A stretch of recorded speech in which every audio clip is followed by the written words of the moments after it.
Good morning student. तर आज आपण या भागामध्ये फंक्शन्स ऑफ आरबीआय भारतीय रिझर्व्ह बँकेचे कार्य यावर चर्चा करणार आहोत. भारतीय रिझर्व्ह बँकेच्या कार्यामध्ये सर्वात प्रमुख आणि महत्त्वाचं कार्य म्हणजे मॉनिटरी ऑथॉरिटी, म्हणजे त्याला चलन विषयक पॉलिसी ही ऑथॉरिटी जी आहे, हा अधिकार जो आहे तो प्रत्येक देशाच्या केंद्रीय बँकेकडे असतो. या बँकेला केंद्रीय बँक किंवा मध्यवर्ती बँक, भारतामध्ये आपण रिझर्व्ह बँक ऑफ इंडिया असं मध्यवर्ती बँकेला म्हणतो. जर आपण रिझर्व्ह बँक ऑफ इंडिया या बँकेच्या कार्याविषयी जर माहिती बघितली तर याच्यामध्ये सर्वात महत्त्वाचं कार्य म्हणजे मॉनिटरी ऑथॉरिटी आहे किंवा मिनिंग ऑफ मॉनिटरी पॉलिसी. म्हणजे देशामध्ये रिझर्व्ह बँक ऑफ इंडियाकडे चलन निर्मितीचं काम असल्यामुळे त्या चलनाचं व्यवस्थापन करणं, त्याचं नियोजन करणं, ते संपूर्ण देशामध्ये वितरित करणं आणि चलनाची निर्मिती कमी न होणं आणि ती जास्तीची न होणं याच्याकडे लक्ष देणं, हे सर्व भारतीय रिझर्व्ह बँक ठरवत असते. म्हणजे त्या त्या देशातील मध्यवर्ती बँक किंवा केंद्रीय बँक ठरवत असते. मध्यवर्ती बँक अर्थव्यवस्थेच्या गरजेप्रमाणे हा पैसा वाटप करत असते किंवा निर्गमित करत असते आणि या पैशाच्या पुरवठ्यावर मध्यवर्ती बँकेचं पूर्णपणे नियंत्रण असते. याशिवाय व्यापारी बँका पतपैशाची निर्मिती करतात आणि या पतपैशाच्या निर्मितीवर सुद्धा भारतीय रिझर्व्ह बँकेचं नियंत्रण असते. आणि या दोन्हीच्या बाबतीमध्ये जे चलन विषयक धोरण असते तर ते धोरण म्हणजे व्यापारी बँक आणि देशातील एकूण चलनाचं नियंत्रण याविषयी भारतीय रिझर्व्ह बँकेचं काम फार महत्त्वाचं आहे. आणि किंमत स्थैर्य निर्माण करणे आणि पूर्ण रोजगार प्रस्थापित करणे, देशाचा आर्थिक विकास साधणे यासारख्या महत्त्वाच्या धोरण ठरवण्यामध्ये सुद्धा आरबीआयची म्हणजे भारतीय रिझर्व्ह बँकेची फार महत्त्वाची भूमिका असते. आता मिनिंग ऑफ मॉनिटरी ऑथॉरिटी किंवा मॉनिटरी पॉलिसी याचा जर आपण विचार केला तर वेगवेगळ्या अर्थतज्ञांनी याच्या व्याख्या केलेल्या आहेत. D.H. जॉन्सन या अर्थतज्ञाने ह्या मॉनिटरी ऑथॉरिटी किंवा हे चलन विषयक जे अधिकार असतात भारतीय रिझर्व्ह बँकेला किंवा त्या त्या देशातल्या मध्यवर्ती बँकेला, तर त्याच्याविषयी जॉन्सन असं म्हणतात, आर्थिक धोरणाची उद्दिष्टे गाठण्याच्या उद्देशाने पैशाच्या पुरवठ्यावर नियंत्रण ठेवण्यासाठी मध्यवर्ती बँकेने स्वीकारलेले धोरण म्हणजे चलन विषयक धोरण होय, असं D.H. जॉन्सन असं म्हणतात. म्हणजे थोडक्यामध्ये चलन निर्मितीची जी पॉलिसी आहे ती आरबीआयनी ठरवून दिलेली पॉलिसी असते आणि त्या त्या देशातल्या मध्यवर्ती बँकेचं सर्वात महत्त्वाचं कामच असते की चलनाची निर्मिती करणे. दुसऱ्या एका अर्थतज्ञांनी या मॉनिटरी पॉलिसीचं डेफिनेशन दिलेलं आहे. प्रोफेसर केंट यांनी ही व्याख्या दिली आहे, देशात पूर्ण रोजगार प्रस्थापित करण्याच्या उद्देशाने व्यवहारातील पैशाच्या पुरवठ्याचा विस्तार आणि संकोच करणे म्हणजे चलन विषयक धोरण होय. आता कोणत्याही देशामध्ये जी केंद्रीय बँक काम करत असते किंवा आपल्या देशामध्ये भारतीय reserve bank of India he bank पूर्ण देशातील चलनावर नियंत्रण ठेवण्याचं काम करते आणि त्याचबरोबर सर्व बँकांना चलन पुरवठा करणे किंवा त्याचा विस्तार करणे आणि ते समजा अर्थव्यवस्थेमध्ये जास्त जर चलन झालं तर त्याच्यावर नियंत्रण ठेवणं म्हणजे ते कमी करणं, हे सुद्धा भारतीय रिझर्व्ह बँकेचं काम आहे.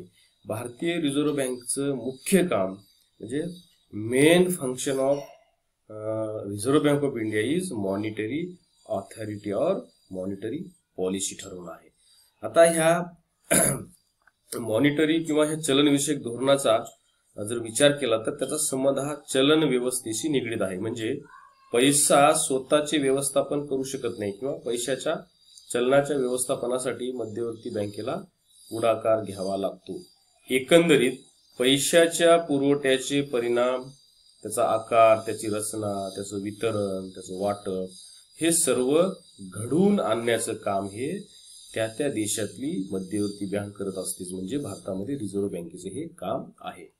आणि चलन विषयक धोरणाची जर समजा आपण उद्दिष्टे बघितली, ऑब्जेक्टिव्ह ऑफ मॉनिटरी पॉलिसी, तर याच्यामध्ये किंमत पातळी स्थैर्य ठेवणे, विनिमयाचे दर स्थिर ठेवणे, पूर्ण रोजगार निर्माण करणे, आर्थिक स्थैर्य निर्माण करणे हे चलन विषयक धोरणाची मुख्य उद्दिष्टे आहेत. भारतामध्ये 1991 नंतरच्या काळामध्ये रिझर्व्ह बँकेने किंमत स्थैर्य, त्याचबरोबर निर्यातीला प्रोत्साहन किंवा तुटीमध्ये कपात करणे, सामाजिक न्याय, आर्थिक विकास या महत्वाच्या उद्दिष्टावर भर दिलेला आहे असं आपल्याला दिसून येते.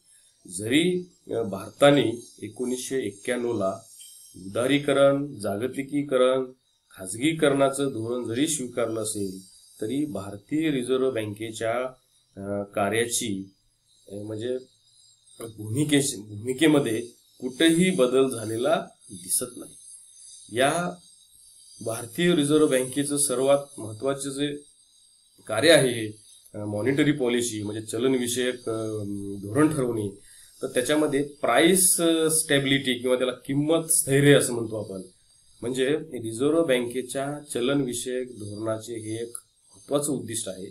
रिझर्व्ह बँक किंमत स्थैर्य प्रस्थापित करण्यासाठी सातत्याने होणारे जे चलनवाढीवर नियंत्रण ठेवते, त्याचबरोबर पैशाची अधिक मागणी असणाऱ्या क्षेत्रात निश्चितपणे चलन विस्तार करते आणि उत्पादक क्षेत्रांना पतपुरवठा करते किंवा पतपुरवठा होण्यासाठी उत्तेजन देते आणि व्यापारी बँकांना वेगवेगळ्या सवलती देते. अशा पद्धतीनं आपल्या भारतीय अर्थव्यवस्थेमध्ये किंमत स्थैर्य कसं राहील याच्याविषयी पॉलिसी तयार करणं, धोरण ठरवणं हे भारतीय रिझर्व्ह बँकेचं फार महत्वाचं कार्य आहे.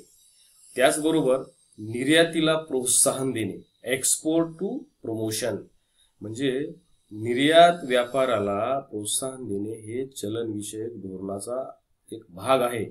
आता 1991 पर्यंत भारताची निर्यात विषयक कामगिरी फारशी ही म्हणजे समाधानकारक नव्हती, परंतु 1991 नंतरच्या काळामध्ये रिझर्व्ह बँकेने निर्यातीला उत्तेजन देणे किंवा त्याला प्रोत्साहन देण्याचं काम केलेलं आहे. आणि व्यवहारामधील किंवा जो व्यापार आहे, आंतरराष्ट्रीय व्यापार, त्याच्यामधली तूट कमी करण्याच्या दृष्टीने भारतीय रिझर्व्ह बँकेने चलन विषयक धोरणामध्ये खास तरतुदी केलेल्या आहेत आणि निर्यातीला प्रोत्साहन देण्याचं काम केलेलं आहे. म्हणून निर्यात ही वाढवणं, त्याला निर्यात विषयक चलन विषयक धोरण तयार करणं हे भारतीय रिझर्व्ह बँकेचं काम आहे. त्याचबरोबर तूट कमी करणे, टू रिड्यूस डेफिसिट.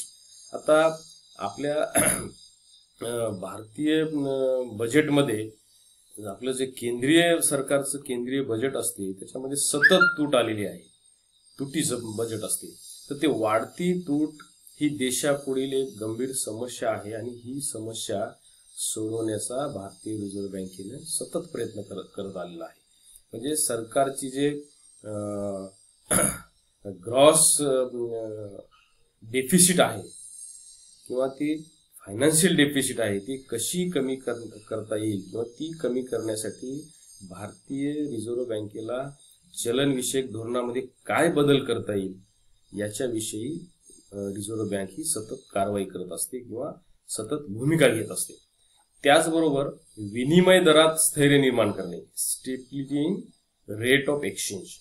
आता एखाद्या देशातील विशिष्ट चलनाच्या बदल्यात किती विदेशी चलन मिळू शकते, ह्या किंवा हे जे दर असतात यालाच रेट ऑफ एक्सचेंज असं म्हणतात. आता उदाहरणामध्ये अमेरिकेचा $1 म्हणजे भारतीय जवळपास 70 रुपये असेल, 71 रुपये असेल, that is rate of exchange. ज्याला आपण रेट ऑफ एक्सचेंज असं म्हणतो. म्हणजे सामान्यपणे विदेशी व्यापार वाढवण्याच्या दृष्टीने विनिमय दरापर्यंत स्थैर्य निर्माण होणे आवश्यक असते. तसेच विदेशी गुंतवणूक वाढवणे आणि चलनाच्या सट्टेबाजीला आळा घालणे या दृष्टीनेही विनिमय दरातील स्थैर्य आवश्यक ठरते. म्हणून रिझर्व्ह बँक विनिमय दरामध्ये स्थैर्य आणणे किंवा त्याच्यामध्ये आपलं भारतीय करन्सी आणि परदेशातली आंतरराष्ट्रीय व्यापारातली करन्सी याच्यामध्ये स्थैर्य कसं राहील किंवा त्याच्यामध्ये कसं आपल्याला ते एक्सचेंज ऑफ रेट नियंत्रित करता येईल अशा विषयी सुद्धा धोरण ठरवण्याचं काम भारतीय रिझर्व्ह बँक करत असते. त्याच्यानंतर फुल एम्प्लॉयमेंट, पूर्ण रोजगार निर्माण करणे हे सुद्धा भारतीय रिझर्व्ह बँकेची जे मॉनिटरी ऑथॉरिटी असते, पॉलिसी असते, त्याचाच एक भाग असतो.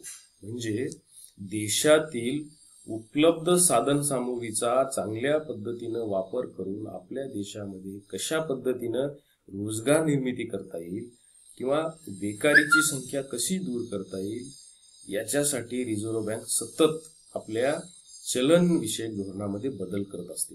म्हणजे वेगवेगळ्या उद्योगाला पतपुरवठा करणे, लघु उद्योग असतील, कुटीर उद्योग असतील, घरगुती उद्योग असतील, जसं की आता सध्याच्या केंद्रीय सरकारने स्टार्टअप इंडिया किंवा स्टँडअप इंडिया अशा वेगवेगळ्या प्रकारच्या योजना जशा आणलेल्या आहेत की त्याच्या माध्यमातून भारतामधील बेरोजगारी दूर करता येईल. म्हणजे रोजगाराची निर्मिती होऊ शकणाऱ्या क्षेत्रांना कर्जाचा पुरवठा करणे किंवा त्यांना पतपुरवठा करणे, त्यांना चालना देणे हे सुद्धा काम भारतीय रिझर्व्ह बँकेला करावं लागते. म्हणजे समजा मंदीसदृश्य जर स्थिती निर्माण झाल्यास रिझर्व्ह बँक स्वतः पुढाकार घेऊन चलनविषयक धोरण किंवा पैशाविषयीचे धोरण ही राबवत असते. थोडक्यामध्ये देशात अधिक प्रमाणामध्ये रोजगार निर्मिती कशी करता येईल याविषयी चलनविषयक जे धोरण असते ते धोरण भारतीय रिझर्व्ह बँक ठरवत असते. त्याच्यानंतर सामाजिक न्याय प्रस्थापित करणे. आता हे social justice is one part of the monetary policy of reserve bank of India. आता देशाच्या आर्थिक विकासाला सामाजिक पैलू सुद्धा असतो. आर्थिक विकासाचा वेग वाढवताना सामाजिक न्यायाला सुद्धा प्राधान्य द्यायला पाहिजे. यासाठी रिझर्व्ह बँक समाजामध्ये उत्पन्नाचं न्याय वाटप झालं पाहिजे.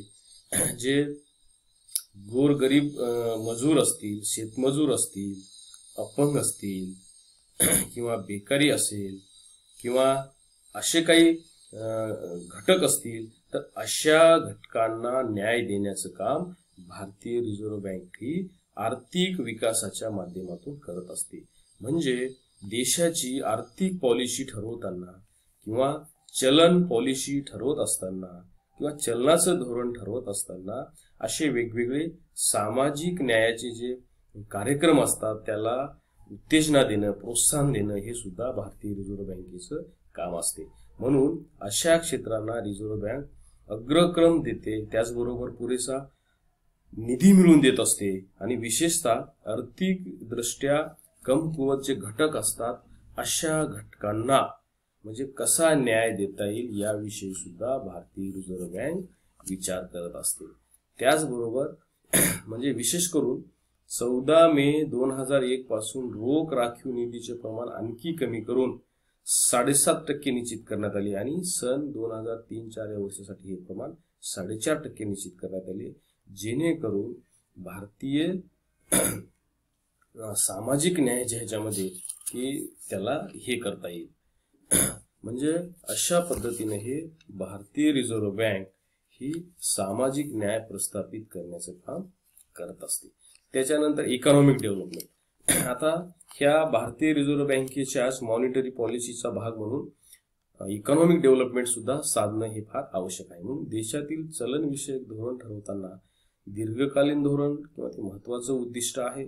त्याचबरोबर अशा आर्थिक नियोजनाला अनुसरून जर समजा धोरण ठरवलं तर देशाचा आर्थिक विकास चांगल्या पद्धतीने होऊ शकतो. त्याचबरोबर आर्थिक स्थैर्य प्रस्थापित करणे, इकॉनॉमिक स्टेबिलिटी. आता देशामध्ये तेजी मंदीचे चक्र असतात. आता सध्या ह्या कोरोनाच्या महामंदीमध्ये सुद्धा भारतीय रिझर्व्ह बँकेची भूमिका ही अति महत्वाची भूमिका राहिली आहे. म्हणून म्हणजे देशातील एकूण चलनाचा पुरवठा कसा नियंत्रित ठेवता येईल किंवा महागाई कशी नियंत्रित ठेवता येईल याबद्दल सुद्धा भारतीय रिझर्व्ह बँकेने महत्वाची भूमिका